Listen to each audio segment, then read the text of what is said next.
저희가 지금 계속적으로 예레미야 말씀을 묵상하고 있습니다. 남유다의 마지막 때입니다. 마지막 때는 이 5명의 왕이 등장하기 때문에 저희가 이것들을 잘 잡고 가야 됩니다. 첫 번째 선왕이었던 요시야 왕, 그리고 그의 아들 여호아스, 그 다음에 여호와김, 그 다음에 여호와킨 시드기야 왕이 등장합니다.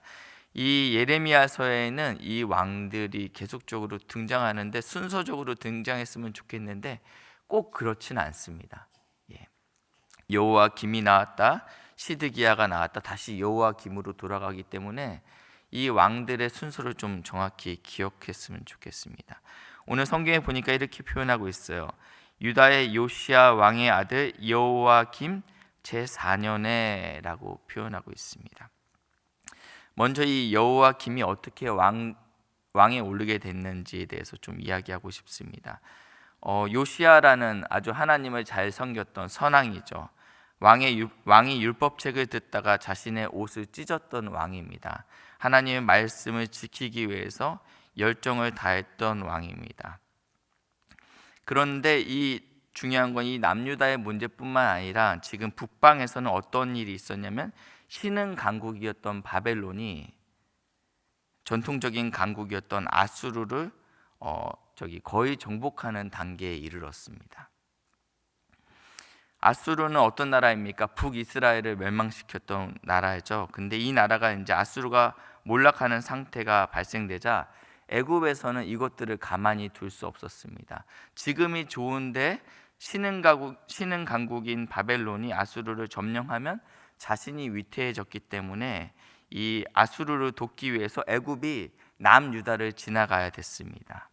근데 남유다를 이렇게 지나갈 때 이 요시야 왕이 가만히 있으면 됐는데 애굽의 군대를 무기또에서 전투를 일으킵니다. 그래서 이 전쟁을 통해서 요시야 왕이 죽게 됩니다. 애굽은 이제 갈 길이 바쁩니다. 왜냐하면 바벨론을 저지해야 되기 때문에 그냥 지나쳤습니다.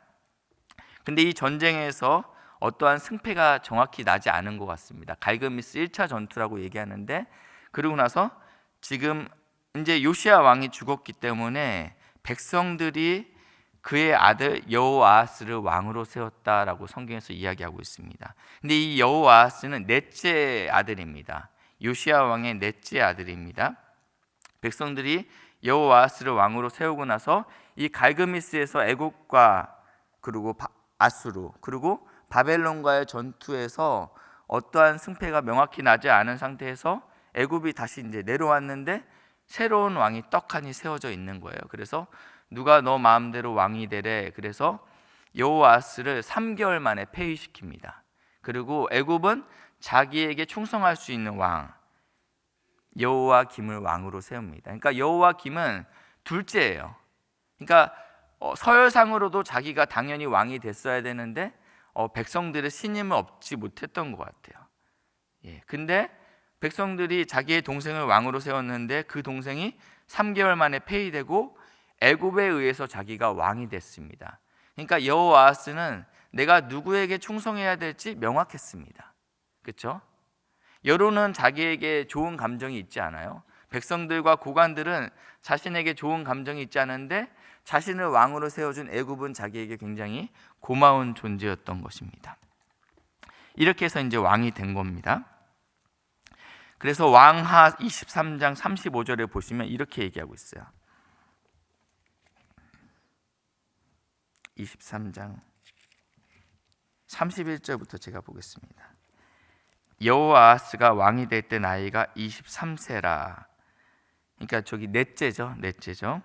왕이 될 때 23세라 예루살렘에서 석 달간 다스리니라 라고 표현하고 있고요.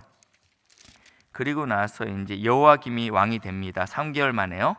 여호와김은 은과 금을 바로에게 주니라. 자신을 왕을 삼았던 바로에게 은과 금을 바로에게 주었는데 그가 바로 느고의 명령대로 그에게 그 돈을 주기 위하여 나라에 부과하되 백성들이 각 사람의 힘대로 액수를 정하고 은금을 징수하였더라 라고 성경에서 이야기하고 있습니다.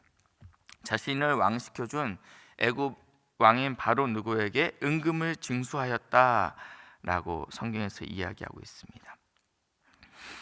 막대한 조공을 애굽에게 바쳐야만 했습니다. 자신의 왕권을 유지하기 위해서요. 그것뿐만 아니라 예레미야 22장 13절에는 이렇게 표현하고 있습니다. 예레미야 22장 13절입니다.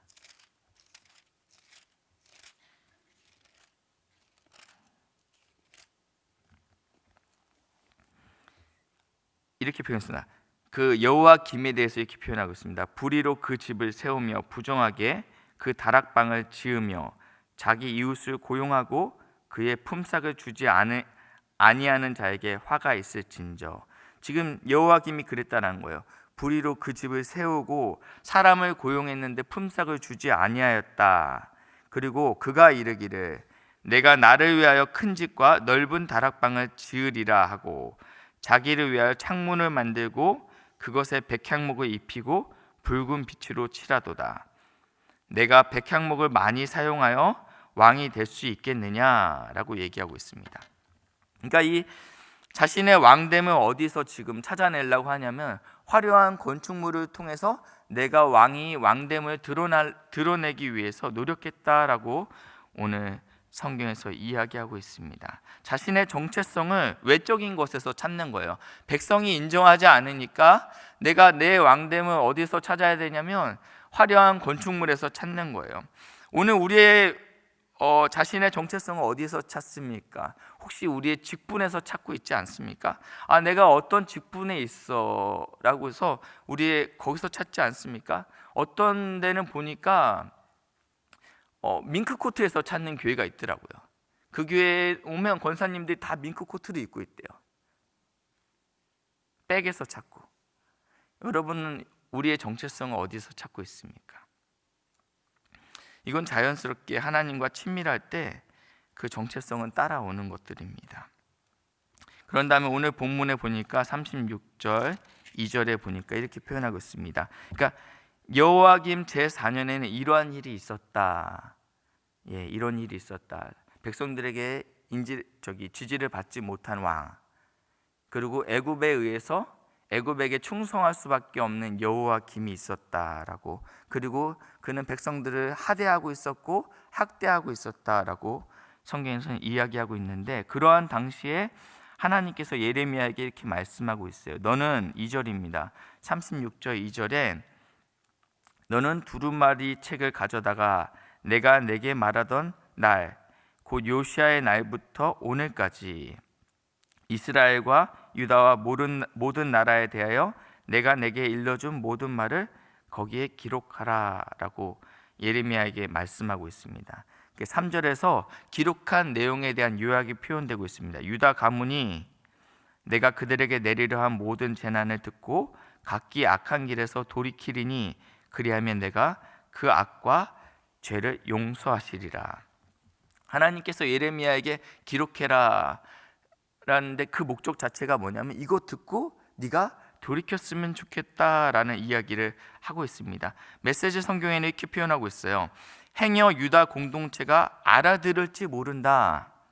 내가 내리려는 재앙을 그들이 마침내 깨닫고 악한 길에서 떠나면 내가 그들의 고집과 죄를 용서하게 될지도 모른다. 그러니까 이것 좀 기록해줘라 라고 예레미야에게 이야기하고 있습니다. 36장 3절에는 이렇게 요약돼서 한 줄로 나와 있는데 예레미야 25장 1절부터 5절에는요 그 요약본이 풀어져 있습니다. 예레미야 25장입니다. 예레미야 25장 보시면 25장 1절입니다. 유다 왕 요시야의 아들 여호와김 넷째 해라고, 지금 같은 기간이죠, 그렇죠? 넷째 해죠. 곧 바벨론 왕 느부갓네살 원년에 유다의 모든 백성에 관한 말씀이 예레미야에게 임하니라라고 얘기하고 있습니다. 그러면서 3절 유다 왕 아몬의 아들 요시야 왕 13째 해부터 오늘까지, 그러니까 지금 여호와김 넷째 해까지 여기서 친절하게 이렇게 표현하고 있어요. 23년간이었다라고 얘기하고 있어요. 지금 그러니까 저희가 기억하셔야죠. 요시야 왕, 여호아스, 그다음 누구였죠? 여호와김, 여호와긴, 시드기야. 근데 이 가운데 손가락은 제가 피면 안 되니까 지금 여호와김 넷째 해라는 거예요. 거기에 뭐라고 표현하고 있어요? 내가 여호와스 13년째부터 지금까지 23년간 뭐라고 말씀하고 있어요? 꾸준히 얘기했다라고 얘기하고 있어요. 근데 너희가 순종하지 아니하였다. 그리고 4절에 보니까 여호와께서 그의 모든 종 선지자들을 너희에게 끊임없이 보냈다. 근데 너희가 순종하지 아니하였다. 귀를 기울여 듣지도 아니하였다. 그 다음에 5절에 이렇게 표현하고 있어요. 그가 이르시기를 너희는 각자의 악한 길과 악행을 버리고 돌아오라. 그리하면 나 여호와가 너희와 너희 조상들에게 영원부터 영원까지 준 그 땅에서 살리라 라고 말씀하고 있어요. 예레미야가 23년간 꾸준히 얘기했는데 너희가 듣지 아니하였고, 내가 예레미야만 보낸 것이 아니라 다른 많은 선지자들을 너네에게 꾸준히 보냈는데 너희가 듣지 않았다. 그런데 너희가 돌이키면 내가 영원히 약속한 그 땅에서 살 것이다 라는 메시지를 지금 전했다라는 것입니다.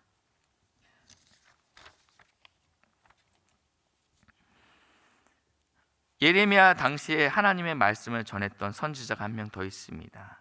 저희가 찾지는 않지만 예레미야 26장에 나와 있는데 우리야라는 선지자였어요. 여호와김 시대에 활동했던 선지자인데 예레미야와 같은 메시지를 전했습니다. 그랬더니 이 여호와김 왕이 안 되겠다, 저런 부정적인 메시지를 선포하는 선지자를 죽여야 되겠다라는 얘기를 듣고 이 우리야는 애국까지 도망가요. 그랬으면 도망갔어 라고 놔줘야 되는데 여호와김은 그러지 않았어요. 가서 애굽에서 잡아오라는 명령을 내립니다. 쫓아가서 이 우리야를 잡아와서 기어코 우리야를 죽이게 됩니다. 그러니까 지금 당시의 영적인 분위기는요, 이런 얘기를 입을 함부로 놀렸다가는 죽을 수밖에 없는 분위기예요. 근데 오늘 하나님께서 이 예레미야에게 말씀을 기록하라고 얘기합니다. 36장 4절, 이제 4절 보겠습니다. 4절 보니까 이에 예레미야가 네리야의 아들 바룩을 부르매 바룩이 예레미야가 불러주는 대로 여호와께서 그에게 이르신 모든 말씀을 두루마리 책에 기록하니라. 지금 이 내용을 기록하고 있는 거예요. 5절, 예레미야가 바룩에게 명령하여 이르되 나는 붙잡혔으므로 여호와의 집에 들어갈 수 없으니, 지금 감시받고 있고 예레미야가 이렇게 자유롭게 움직일 수 있는 상황은 아니었습니다. 그래서 지금 이제 바룩이 대피를 했어요. 여호와가 예레미야에게 하신 말씀을 지금 바룩이 대피를 하면서, 대피까지는 좋았는데 갑자기 바룩 보고 네가 들고 가서 성전에서 읽으라고 이야기하는 거예요. 그래서 6절 보니까 너는 들어가서 내가 말한 대로 두루마기에 기록한 여호와의 말씀을 금식일에 여호와의 성전에 있는 백성의 귀에 낭독하라 라고 이야기하고 있습니다. 이게 쉬웠을까요? 이 본문에 대해서 예레미야 45장에 대해서 또 얘기하고 있어요. 예레미야 45장, 우리 한 번만 더 찾으시면 될 것 같아요. 예레미야 45장 3절. 지금 굉장히 위험한 미션을 수행받았습니다. 단순히 그냥 가서 던져주고 오라는 게 아니라 잘하면 죽을 수 있는 상황입니다. 근데 이걸 성전에 들고 가서 읽으라고 얘기하니까 45장 3절에 이렇게 얘기하고 있어요. 내가 일찍이 말하기를 화로다. 여호와께서 나의 고통에 슬픔을 더하셨으니 나는 나의 탄식으로 피곤하여 평안을 찾지 못하는도다. 기록한 것뿐만 아니라 가서 읽으라고 하니까 이제 굉장히 스트레스를 받는 거예요. 불편한 거예요. 그래서 이렇게 표현했다라는 거예요. 메시지 성경은 좀 더 이게 쉽게 표현하고 있는데, 이게 무슨 고생인가. 하나님께서 나를 첩첩삼중으로 가게 하시는구나. 끝이 보이지 않는 이 길 이제 지쳤다라고 굉장한 압박감에 시달렸다라는 거예요. 하나님의 말씀을 예레미야 선지자가 전했으면 좋겠는데 나는 여기까지 순종할 수 있는데 갑자기 나보고 이 말씀을 성전에서 선포하라고 하니까 굉장한 부담감이 찾아왔다라는 것입니다. 다시 오늘 본문으로 들어와서, 근데 이 말을 전할 때 언제 전하냐면 모두가 그대의 말을 들을 수 있도록 금식일에 기다렸다가 낭독하라고 얘기하고 있습니다. 받은 지금 가서 바로 낭독하는 것이 아니라 어느 때가 있는데 그때 낭독하라고 얘기하고 있습니다. 이거는, 이 금식일은 속죄일에 관련된 매년 다가오는 그런 금식일이 아니고요, 어떤 종교력에 따라 정해진 날이 아니라 어떠한 위기에 직면하여 소집된 특별한 날을 얘기하고 있습니다.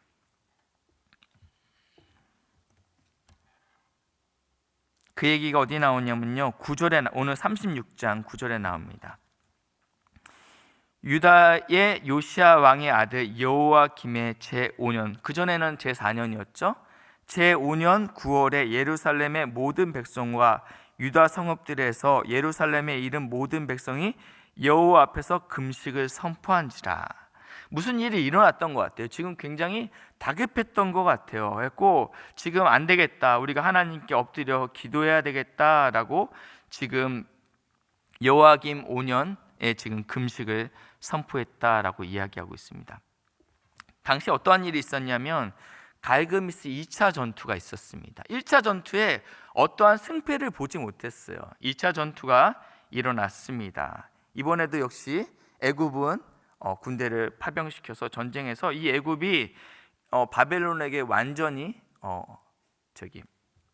힘을 못 쓰는 상황까지 발생됐습니다. 바벨론이 이 갈그미스에서 전투를 끝낸 것이 아니라 지금 남쪽으로 계속 내려와서 블레셋까지 아스글론까지 함락시켰던 때가 이때입니다. 그러니까 동쪽으로만 이제 방향만 틀면 이제 남유다가 굉장히 위험에 처하는 상황이었습니다.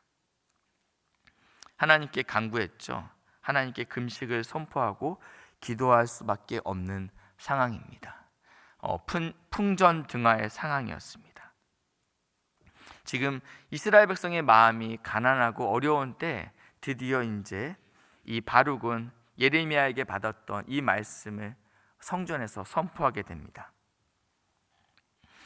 잘 들을 것 같죠?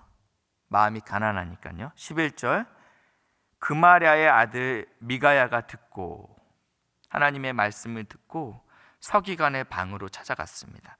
마침 그 자리에는 많은 고관들이 모여서 회의하고 있었습니다. 그래서 미가야가 바룩이 낭독한 내용들을 이야기해 줬죠. 고관들이 귀를 기울여 듣기 시작합니다. 그리고 나서 그 모든 말씀을 듣고 굉장히 당황했습니다. 그리고 나서 오늘 거의 읽었던 마지막에 보면 이 고관들이 어떻게 하냐면요, 왕에게 이것을 보고해야 되겠다라고 이야기합니다. 여호와김도 이제는 상황이 급박하니까 하나님의 말씀을 들을 거라는 기대를 갖게 됩니다. 여호와김은 어떻게 반응합니까? 그 부분은 내일 이 시간에 다시 이제 다루게 됩니다.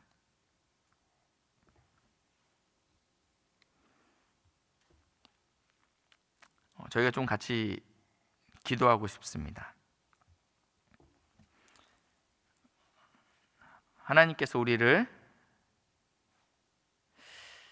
첩첩산중으로 가게 하시고 몰아가시고 또 이 끝나지 않는, 끝이 보이지 않는 이 길에 우리를 부르셨습니다. 더 이상 진리를 전하면 바보 취급받고 무시받는 영적인 분위기입니다. 저희가 이제 내일 본문을 보지 않았지만 여호와김이 결국은 말씀을 갈기갈기 찢어서 불태우게 됩니다. 선왕이었던 요시야는 하나님의 말씀을 받았을 때 자신의 옷을 찢었습니다. 근데 몇 대가 지나지 않아서 또 다른 왕은 하나님의 말씀을 찢게 됩니다. 하나님의 말씀을 경외하지 않는 백성은 소망이 없습니다. 하나님의 말씀을 대하는 태도가 잘못되면 소망이 없다라는 얘기입니다. 이 시간에 좀 같이 기도했으면 좋겠는데 한국교회를 위해서 기도했으면 좋겠습니다. 먼저 특별히 우리 목회자들을 위해서 기도해 주셨으면 좋겠습니다. 목회자들이 먼저 주의 말씀을 대할 때 그리고 또 이 한국, 이 조국 가운데 있는 지도자들 가운데 하나님의 말씀을 대할 때 마음을 찢는, 자신의 옷을 찢는 민족의 지도자들이 나올 수 있도록 은혜를 부어달라고 기도하는 시간, 기도하시고 돌아가시겠습니다. 기도하시겠습니다. 주님,